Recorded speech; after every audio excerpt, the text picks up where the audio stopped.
Kani kadai ka free skill development training under Skills Meghalaya organized by Meghalaya State Skill Development Society MSSDS Government of Meghalaya. The anda piladap ikani ka training pinyo ka 100% placement.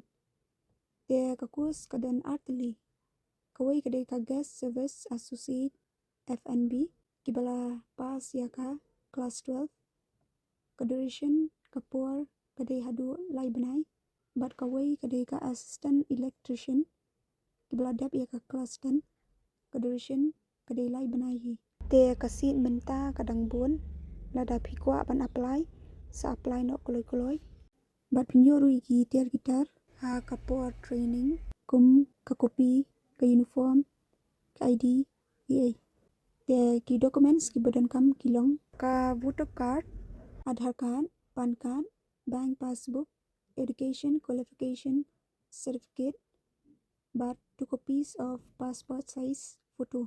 Ka class duration kapur kalong Drew kanta haka shisni. Kajaka kadai hapur Red Cross Shirpi Bridge Laban Shillong.